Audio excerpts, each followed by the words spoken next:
Hello, my fellow gamers, and welcome back to our entire Vampire Coast Lore Army breakdown recap Bob. That I sort of planned an intro and just didn't know where to go with it. So in this episode, guys, yesterday we covered magic. Today we're going to cover all of the lords. And this includes the named lords and the other unnamed lords that you can get with this DLC. So we will be... oh, sorry, I'm going to apologise now. I'm going to mispronounce the names horribly. Deal with it. Pretty much, I'm used to some names. So let's go through all of the lords, all of the upgrades, all of their abilities, all of the costs, and yeah, go from there. So we should start with Aranasa, Soatspite, or Soatspit, the woman of the legs. Okay, let's just go with that. So let's start with her. Her basic cost with no upgrades whatsoever is dead bang on at 1,000 gold pieces. She comes with armor piercing, anti-large, melee expert, and aquatic, which is always good. Starts with 3,216 health. You can see all of the stats to the side of the screen. So let's look at the armor piercing, because that's one thing people pointed out in the last series. So the damage, weapons damage is broken down as 120 weapon damage, 280 armor piercing damage, and 35 bonus versus large. She comes with physical resistance of 20%, a charge defense versus large, encourage, makes sense, she's a leader, hide and fast like most infantry, and immune to psychology. Well, makes sense, she lives with the undead, so yeah, why would she be scared of that sort of thing? We do have a crab mount that she can take for 300 gold. Does up her health to 696 points. Ups her armor by 100. Ups her speed by 1.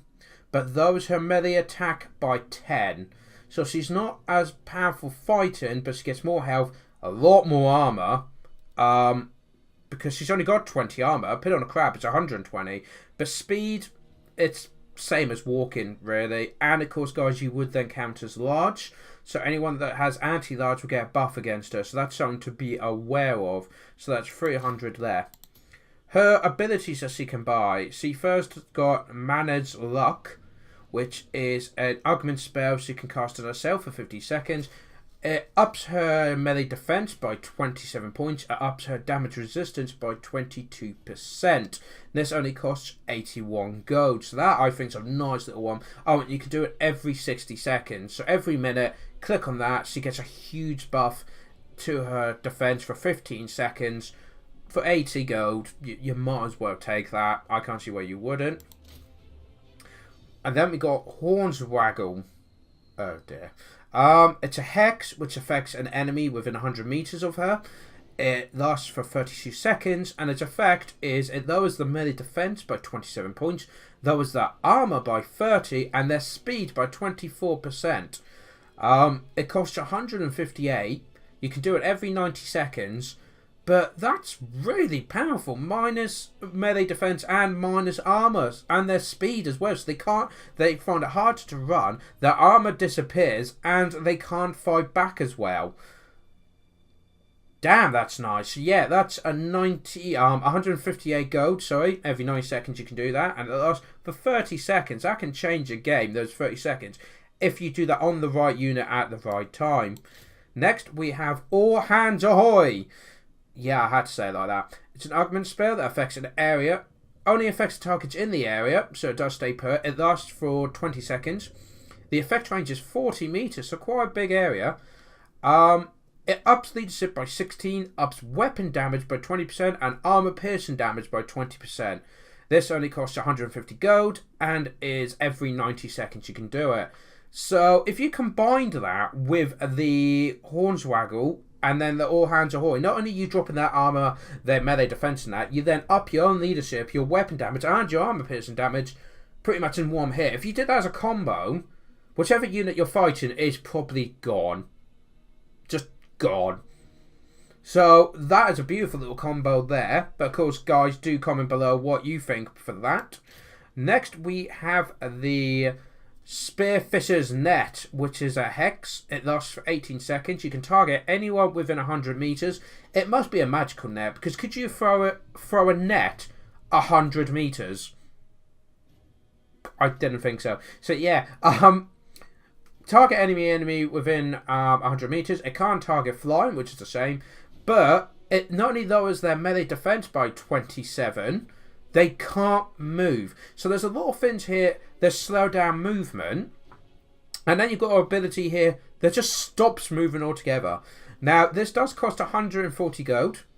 You have to wait 90 seconds between uses, and you can only use it 3 times. But I can understand why. For 18 seconds, not only is it you can't move, and your melee defense is lowered by 27, not 27%, but 27 points. That's a lot. And the fact that you can't move, again, you could pin them in place, get the surround, and do multiple abilities on them, and just wipe out any elite unit, I think, with that. I mean, that would cost a lot. But if it's like a vital part of the battle, you've got it with this combo. This woman is deadly. So yes, that one, Spitfish's Net for 140 gold. She doesn't come with any spells, but items she can pick the Kraken's Bane, which is an augment spell that affects an area. It's constant. So it affects herself and everyone within 40 meters of her. All of them get +5 melee attack and +8 bonus versus large. That's pretty cool. It costs 214, so it's definitely the most expensive items you can get. But the fact that it can affect everyone within 40 meters and it gives them slight buff in melee attack, but it's more the bonus versus large is pretty cool as well. That is really nice, because if you could, take them by surprise, let's say Petonia, charge her and a group of basic guys with cavalry, you suddenly go, well, they've got bonus versus large. It's constant, isn't it? It's not an augment thing where you got every so often. It's just constant. Surprise, I've got bonus versus large. And then you slaughter them. Especially if you use some of our items to pin them in place as well and surround them, because then they'll get within the 40 meters and then they get the bonus versus large. Yeah, you could see a lot you could do with the Kraken's Bane. So 214 for that. So with all of her items equipped though, she started at 1,000 gold. When she's got everything equipped, she costs 2,043 gold. So that's, yeah, double the price for her. But a lot of those abilities are really worth it. But that is a lot of points to invest in a single character. But yeah, very nice character indeed. So let's move on to the next one, who will be Luther Harkin himself. So this is obviously the main guy they use for advertising and such. The mad vampire pirate who's got multiple personalities. Absolutely love it. So coming at very basic, he's 1,100 points straight off the bat. He's a melee expert, a duelist, aquatic, and fires while moving. So obviously he's got his little pistol, I believe. He also has, what's this? His melee attacks disrupts people. So if he hits you with his melee attack, you get plus 50% to a miscast chance, minus 10% to physical resistance. Don't know if anyone realises that, but that is a really nice ability. So if he gets in there and disrupts them, their physical resistance drops by 10%, and then everyone just bundles them for 10 seconds. Very nice there. And missile damage does it as well. Okay, so you don't even have to get him in combat. Just his pistol can disrupt and lower the physical resistance. So what you could do is, surely that means he could go along, just fire one shot onto a unit, fire one shot onto a unit, fire one shot onto another, and just do the minus 10 physical resistance on every one for 10 seconds. If your micro is really good, you could just go pistol shot, boom, boom, boom, boom, and keep doing that into, and just spread out the minus 10 physical resistance. That's really nice. And he also, of course, gets armor piercing shots. So let's go over its weapon strength first. So his basic weapon has a weapon damage of 310. He has armor piercing of 170. His missile damage is split between 40 missile damage, 120 armor piercing missile damage, and reload time takes 3.6 seconds. See what I mean? So if it's 10 seconds for the debuff and it takes 3.5 seconds to fire, if your micro is really good, you could have 3 units with that debuff. Or you could shoot wizards and give them the plus 50% miscast chance, so they're more likely to hurt themselves. Or 2 units in a cast, whatever. That is really nice. So what he comes basic with is missile resistance, 15%. causes fear because he's a nut job. He's got encourage, hide and fast, fires while moving. He's undead. He does have crumbling, the disintegration, and extra powder. So this is an ability that affects himself.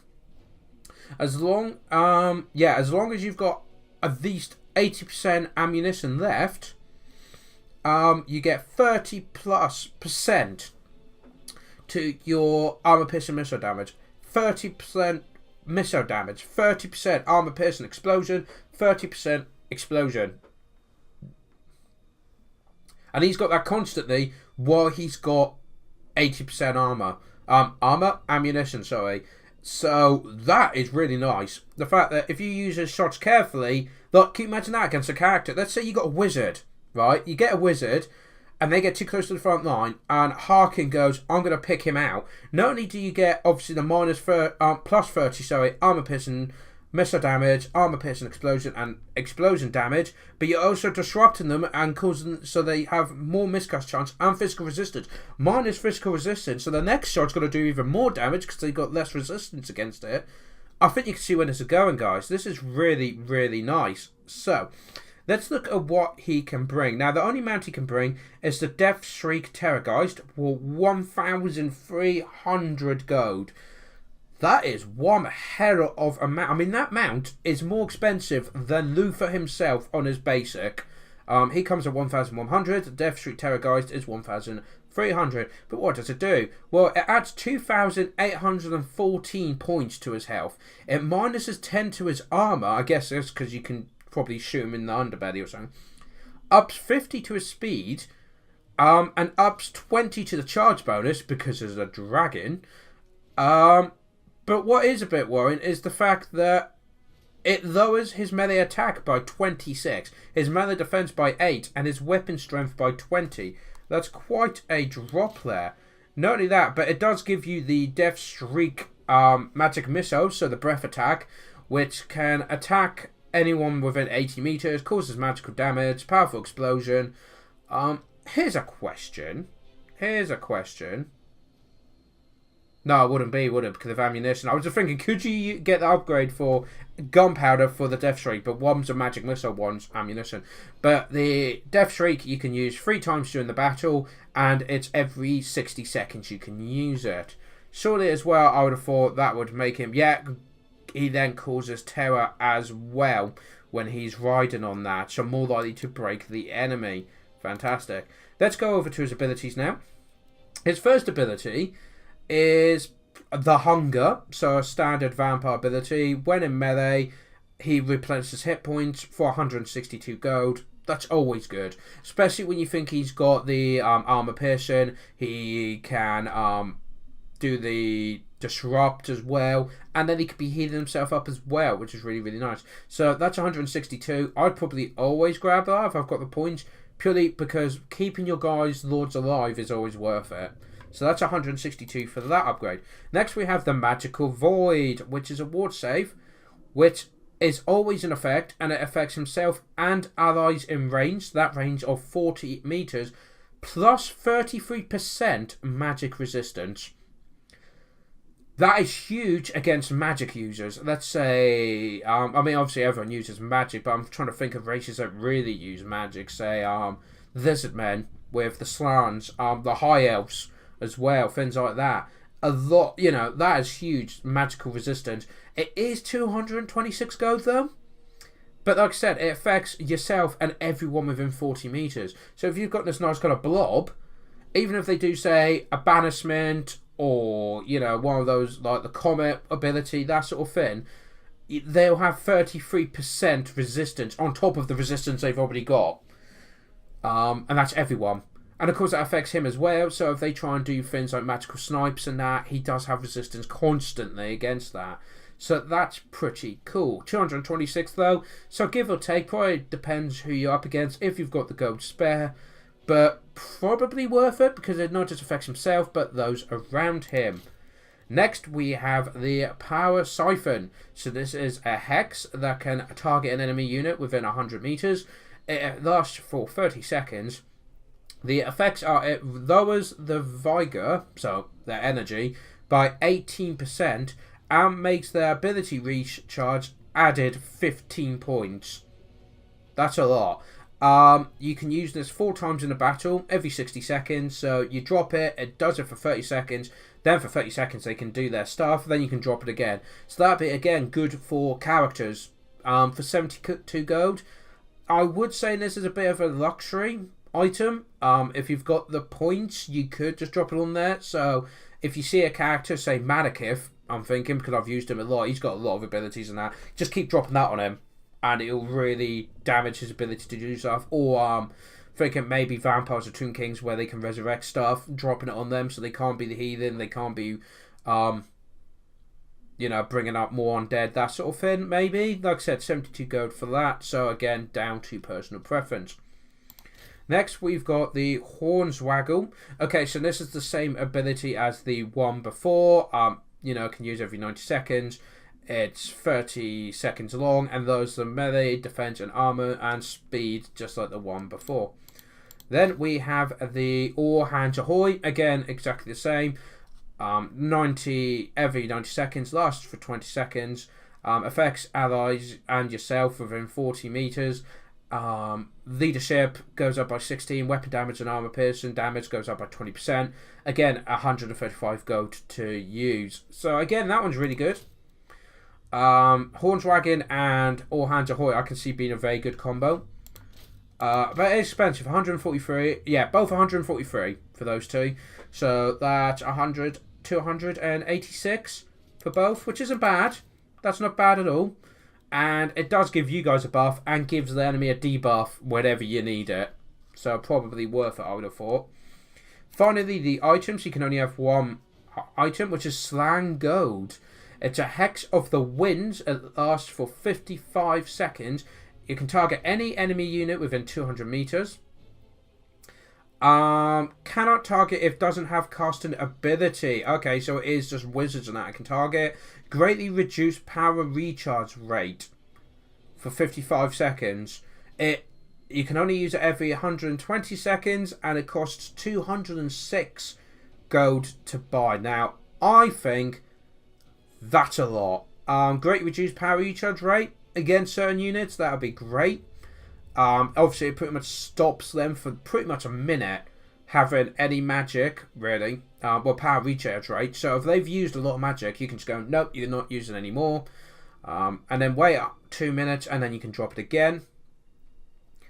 But I'm looking at that thinking, yeah, but what happens if they've used all their spells already? So the magic recharge isn't that used that much. I mean, if you knew this guy was coming and you saw he had the Slang Gold, you would go, right, drop everything, it doesn't matter. And that's 200 gold used.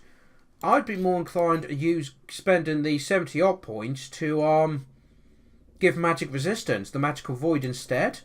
But of course, if you know someone really likes a lot of magic, you could use that, drop it on them, and it pretty much stops them from using more magic. But like I said, for 206, that's quite a lot. But I'll let you guys, comment below. Maybe I've missed something with that. Or maybe it does something that I don't realise. But the fact is, it doesn't have you cannot target if it doesn't have casting ability. So you got to be within 200 meters of a caster. You can only do every 2 minutes. So if you misclick on the wrong caster, that's it. And all it does is reduce their power recharge. I personally probably would never bother with that. But guys, do let me know below if I'm mistaken. Comment below what would you use it for, what are your thoughts on that. Maybe it's just a bit costly, but we will see. So starting at 1,100 gold, if you give him everything, he costs an amazing 3,344 gold. That's expensive, but that is with everything, including him on a Terrorgeist. And as I said, there's some abilities in that I just wouldn't bother with. So that probably save you some gold there, but again, up to you guys what you think, and depending who you're up against. I suspect there'll be pro players that are like, no, Shadow, that's brilliant because you can do this. Okay then. So, moving on to the next one. So this is, I'm just going to call out Mrs. Diafin because Cloystra, is that it? Cloyster? I'm just naming Pokemon at this point. So this is a wizard character, the opera singer. She looks fabulous, by the way. comes cheap, starts at 800 gold, but that's of course because she hasn't got any spells at this point. So if she just comes basic, that is a really cheap lord you can get. So she's a spellcaster, a free for all, and causes terror. So that's not bad. That's not bad. Comes with 2,616 health. Has absolutely no armor whatsoever, which is quite funny. Does have magical attacks, which is nice. So let's look at the... Are you going to let me see the... I'm looking at the wrong bit. I was looking at magic attack, melee attack. It's weapon strength I'm looking at. My bad. So the melee strength, its weapon damage is 200. Its armor piercing damage is 100. So, yeah, not bad. I mean, like I said, if you wanted a really cheap lord, just go for her for 800 points. It's got physical resistance of 75%, causes fear, causes terror, encourage, can hide, undead, crumbling, and disintegrating. First of all, she can go on a rotten Leviathan. That is really nice. For 1,400 gold, so very expensive compared to what she is basic. But again, picture on a giant Leviathan, which is just amazing. So, if you give him this, just having a look if it affects anything else. So, she gains 4,781 health, gains 150 armor, gains 10 speed, 8 melee attack, 7 melee defense, and weapon strength goes up by 80, but the charge bonus goes down by 6 because she's not as fast. If we have that, then let's look at the damage. Weapon damage 100, armor piercing 280. Does that actually change then? Have I... Yes, it does. It adds 80 to the armor piercing damage as well. Now, and guys, just need to point out, while she's on foot, she has a physical resistance of 75. When she's on the crab, she has a physical resistance of 10. So that drops dramatic. Yes, she gets armor in that, but her physical resistance plummets and she becomes a massive target. But you do have a giant Leviathan. It's your choice. But for 1,400, I mean, that gets her from 800 gold to 2,200 gold. With that, just that one upgrade. So, probably depends on the army you're up against, but I'll be tempted not to take on that. Make her a smaller target, make it harder to hit. Yeah, and that physical resistance as well. She still causes terror and that, so... so I've just looked. Okay, yeah, so if you put her on the Leviathan, she loses her magical attacks. Not only does our melee attack go down by 8, she loses... it goes up by 8, but she loses magical attack. But putting on the grab does grant her armor piercing, which of course is the plus 80 you see be added on. Or have I done that wrong? 200 and 100. My apologies. Right, let me just clarify this, because I know a lot of people are really into the armor piercing.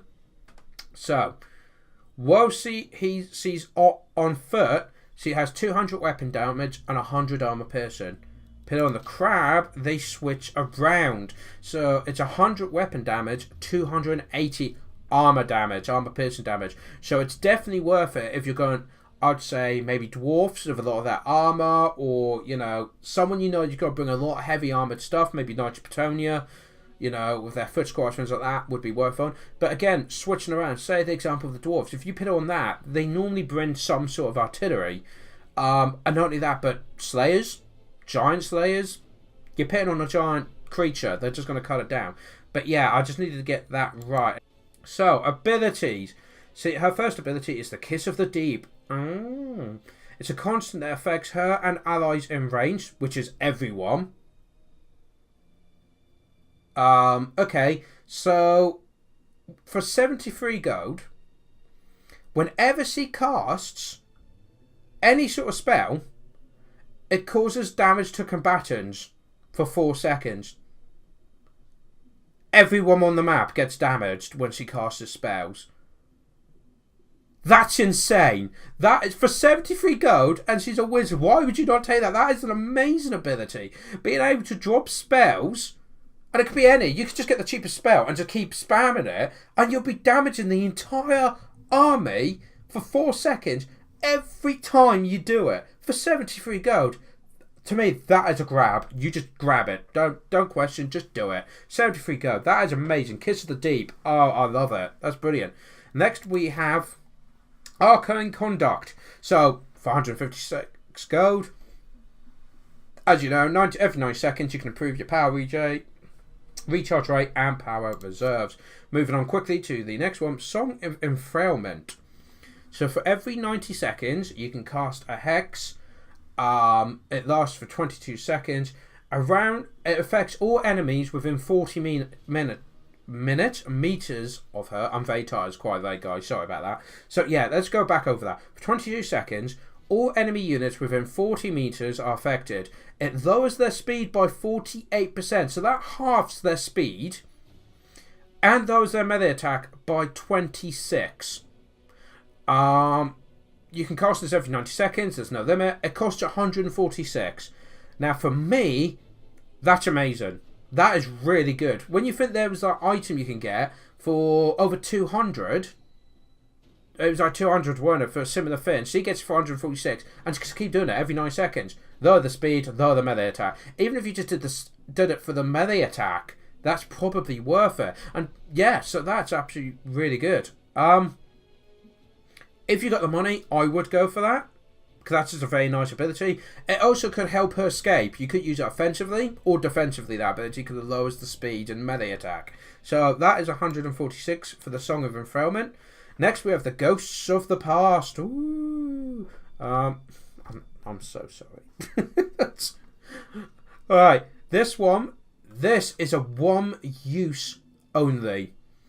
It's got a time of 20 seconds. I assume that's obviously from the start, so you can't do it straight away. It's 222 gold for a spell that you can use once. Be aware of that.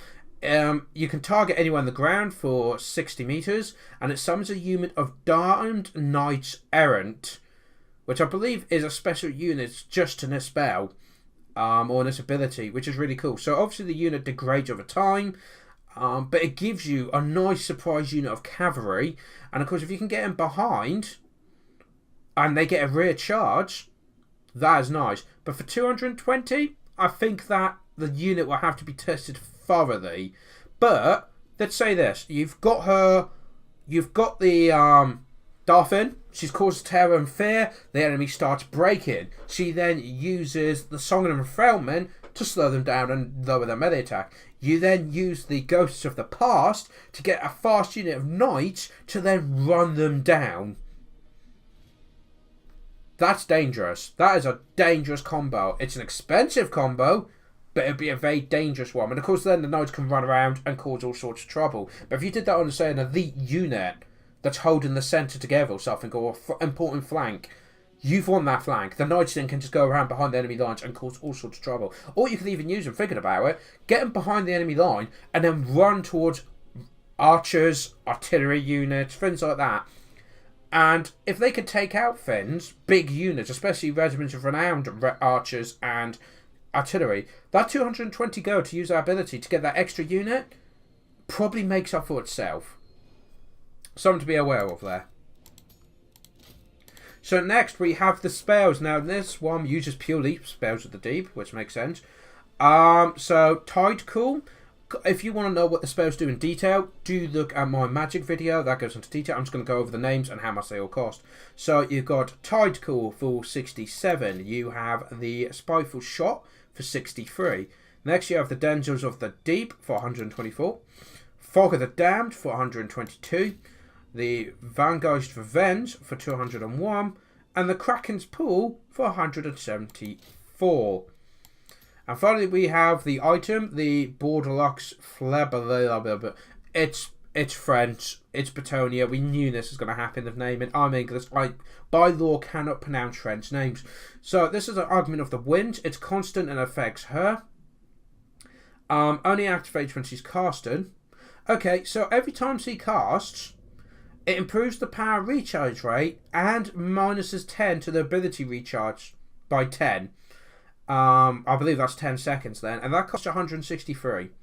So again, it's an ability she gets when she's casting. So if you've got, let's say you gave her this stuff, right? And then gave her the ability that she does this attribute that she does damage. And then you kept the couple of the most cheapest spells you could. This woman would be so dangerous because she could keep dropping spells down, which damages everyone. But every time she does spells, her abilities recharge quicker. That includes the one. Oh no, it's constant. But yeah, then you can use the arcane conduct more, which means you use more spells, more damage. Can you see how this could escalate so quickly with this character? This is terrifying. This woman could have so many fancy combos depending on what you want her to do. That item though is 163 gold. So, but I think that would be worth it. I think again that's another probably must take if you can spare the points. So altogether, with everything added, you've got 3,711 gold. So she goes from the cheapest to so far the most expensive, nearly 4,000 gold for everything. Now there's some things I probably wouldn't bother. You obviously wouldn't take all of the spells because you would never use them all.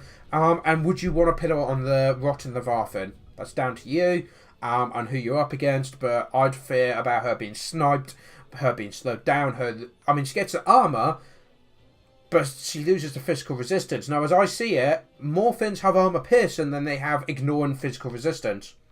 But then I guess if someone does ignore physical resistance, she's got nothing at that point. So, give or take at that point, that is down to you. So, guys, we'll move on to the fourth and final Lord. Well, named Lord. And then we'll have the last two normal Lords. I'm getting tongue-tied. Let's move on. So the final Lord, named Lord, is Count Noctilus. The Count, we shall call him. He comes as the most expensive basic, 1,300 gold. But he is armoured. Armour piercing, melee expert, and aquatic. He has 4,122 health.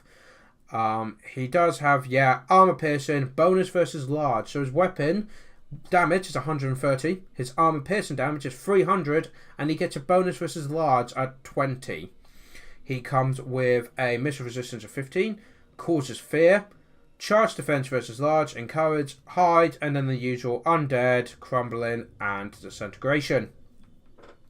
So let's have a look at his mount. He can have a Necrophax Colossus, which adds 3,285 health,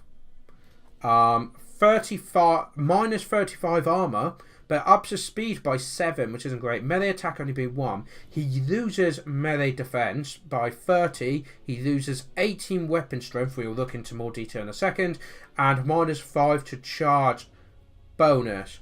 Now, but he does suddenly get ranged attack. So he then has 22 shots. The range is 330, and the missile damage is armor piercing at 360. He also then causes terror, can fire whilst moving, has the extra powder augment, which means if his shots are ammunition's over 80%, he gets the plus 30% on the armor piercing, missile damage, armor piercing, explosion, and explosion, as well as abandoned ship, which is, if it's just having a look now, constantly affects yourself. Disable with hit points greater than 50. Summon a unit of pirate, zombie, deckhand, mob. Okay, so we can summon zombies pretty much by abandoning the ship. You can only do this the once slow. Now, this mount is the cheapest by the looks, I believe, is it? Oh no, it's not. Sorry. Obviously, the first woman can get a crab for 300, but the other two are a lot more expensive compared to this, which is 700. So, if we have a look at his melee attack, it's 130, 300 armor piercing, minus, plus 20 to large. Now, if we give him this, he loses the anti-large bonus. His weapon damage is 103, and his armor piercing is 309. So, I'm just making a note here. 103, 309 to 130 and 300. So, he loses quite a bit of weapon damage.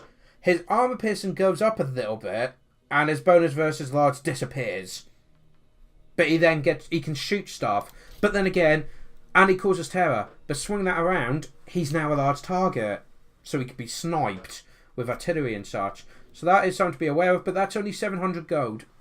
So it's only twice as much as one of those crabs. But a lot cheaper than the other mounts. But they're Flying Terrorgeist and a Giant Leviathan. Your choice there, guys. So, moving on.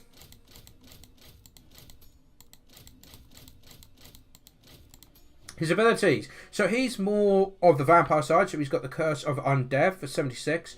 Targets himself and allies. It resurrects dead combatants, heals before resurrecting, greatly replenishes hit points of combatants every 7 seconds.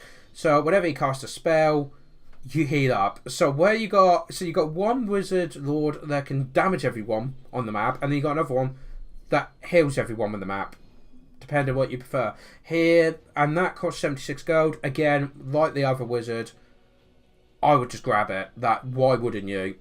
For 76 gold, every time you cast a spell, you're getting a buff. Just get the most cheap spell and just keep dropping that. Be worth it. Next, you have the Smoke and Mirrors Law attribute as well. So it affects himself and allies on the map.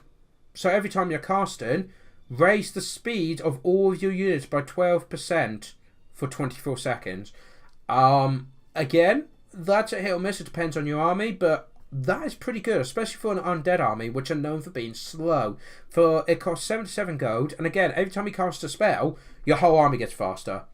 Oh, and if you have both, every time you cast a spell, your army gets faster and heals.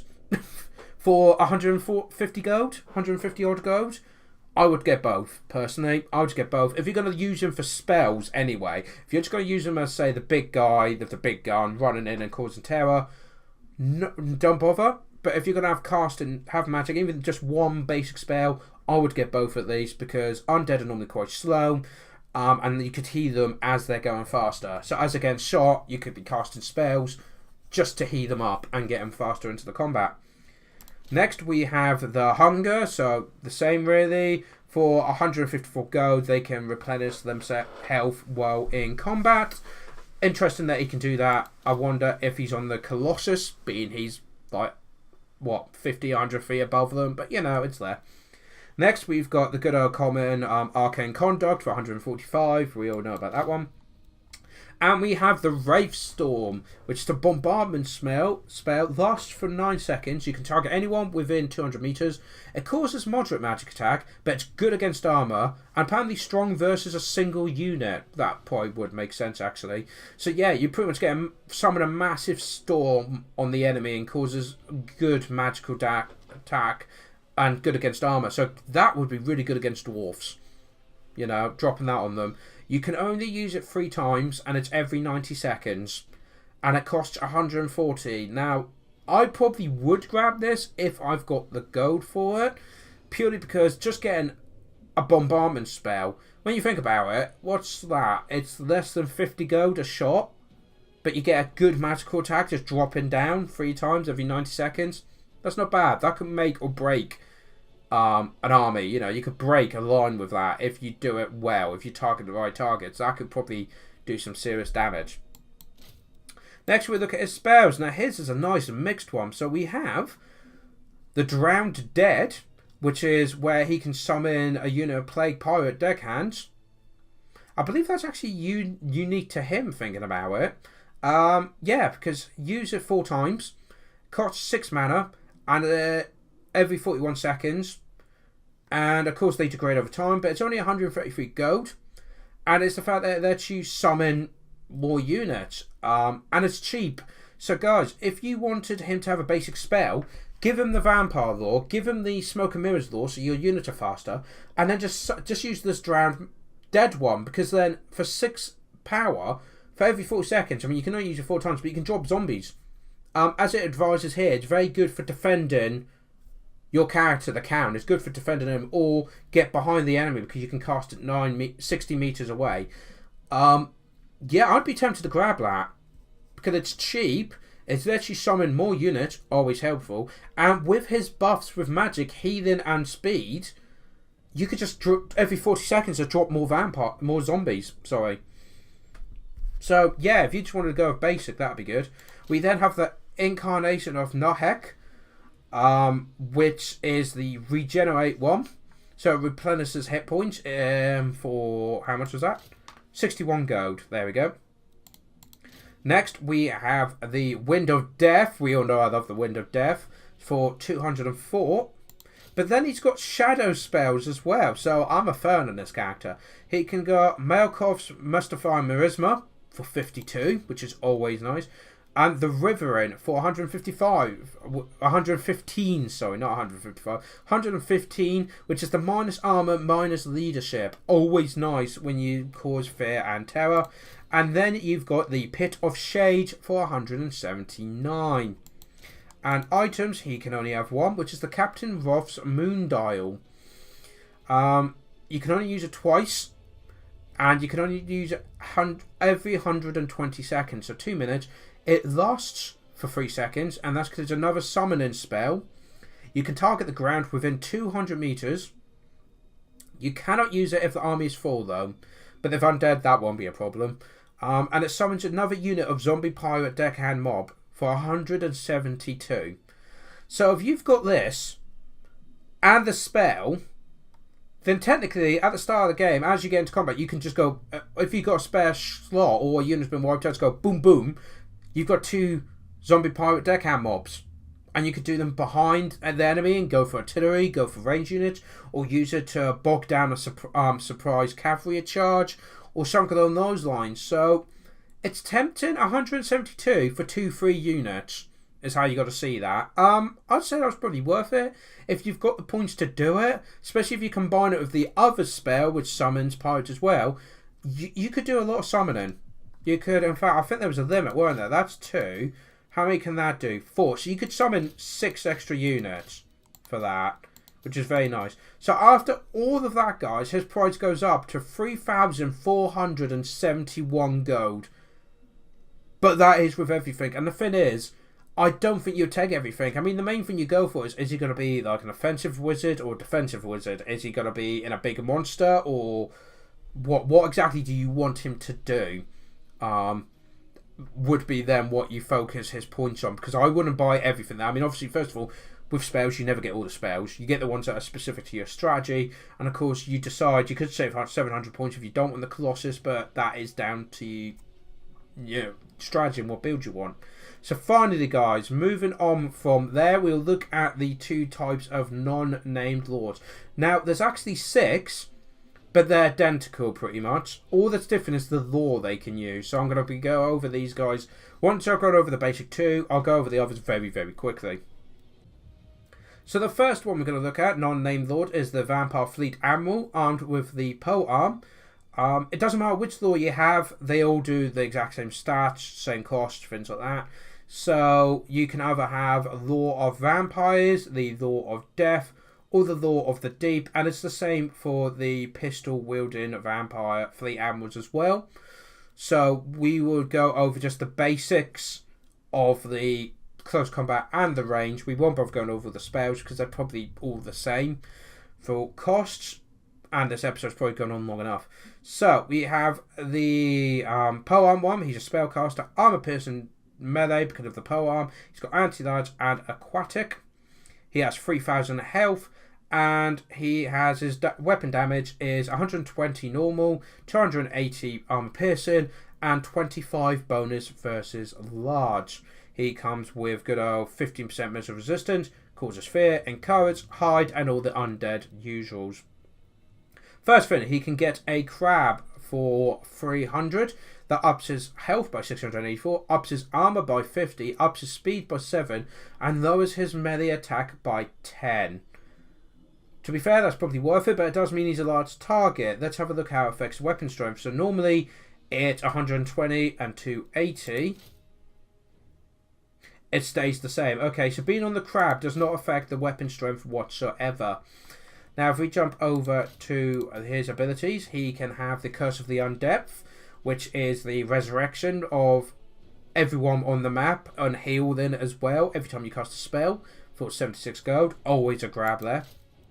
You then have the Hunger for 158, same as normal vampires.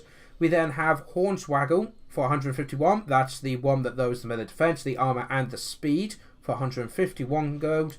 And finally, we have the All Hands Ahoy, which is the buff for everyone around you as well for 151.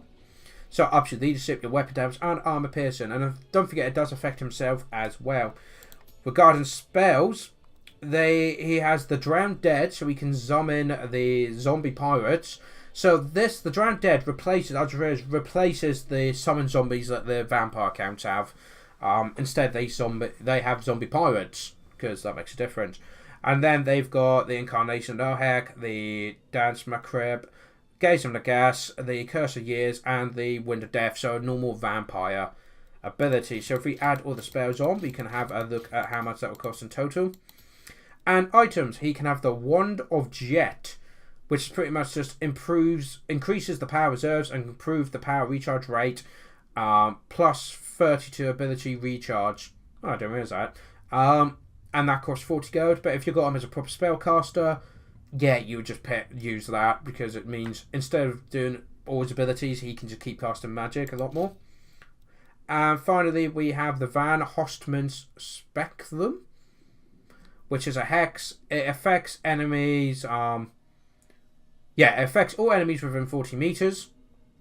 It lasts for 16 seconds, and it lowers the melee defense by 27, the weapon damage by 25%, and melee attack by 26. And it's only 93 gold. You can use this every 90 seconds, but if you've got him in the thick of the fighting, and then you drop this down for 16 seconds, everyone around you, all the enemies just suddenly can't fight. Melee defense and weapon damage and melee attack just disappear, which is brilliant. So I would grab that. If you're going to use this guy aggressively, get him in the fight now for 93 gold.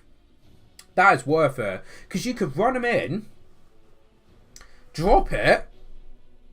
Oh no, because you have to stay. Yeah, I guess stay there for about 15 seconds and then put him out again. And then use spells and then run in again when it recharges and drop it again. Because obviously you can stay safe behind your front lines, especially being he can summon more undead magic. So yeah, definitely worth looking at that. So with everything together, guys, he goes to 2,659. But remember, that is him on a crab with his abilities, all of the spells, which you would never take, because you would depend what your tactics were, and both his items. So both his items are quite cheap and quite good. So there you go. And all that would be the same, I believe, for all of them. I am just going to quickly check that, but I'm pretty certain. Of course, they do have their attribute, but yeah, they're all exactly the same with items. So the attributes different and the spells are different. That's it. So if we move on to the Vampire Fleet Admiral Pistol, again, they can be vampires or death or deep. If we take all her abilities away, how much does she cost? So it's very important I do all this. Comes at 950, so exactly the same as the other one. They're all the same pretty much. Spellcaster, armor piercing, missiles, aquatic, fires while moving. Has 3,051 health. The weapon strength of her attack is 310 and 107 armor piercing. So yeah, definitely this is more of a support unit. If she gets into combat, she can handle herself though. And the weapon damage of her pistol is missile damage 30, armor piercing missile damage 120, and the reload time is 3.6 seconds. That's really good. Reload time for a pistol, especially if you're riding a crab, which costs 300. Looking at the basics though, again, probably exactly the same as the other. Missile resistance 15%, cause fear, encourage, hide, fire while moving, the undead abilities, and the extra powder. We then have the ability to put on a crab for 300. This ups her health by 684, ups her armor by 50, her speed up by 5, her melee attack goes down by 10, the melee defense goes up by 5, and her weapon strength drops to 80 by 80. That's a big difference. And she loses her armor piercing. Loses her armor piercing ability as well on her melee attacks. So does that affect 310, 170? Yes, this one does actually affect her combat fin. Pin on a crab gets her weapon damage to 120 and ups her armor piercing damage to 280. So yeah, it depends if you want to getting in there or not. But remember, pin on the crab will make her a large target. So artillery can snipe her out better, ranged weapons can snipe her out better. Anything that's got anti-large and armor piercing will be able to just beat her up badly. Abilities, she's got the Curse of the Undead for 76. She's got the Hunger. She's a vampire, so yeah, same as the other one. 158 for the Hunger. Hornswagger for 151 and 143 for All Hands Ahoy. Spells, exactly the same. And items, though, she has the Opal Omelette. The Opal Omelette. Oh my. You need sleep, Shadow. You really do.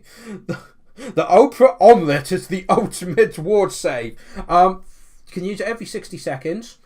It lasts for 22 seconds and it gives you plus 22% damage resistance.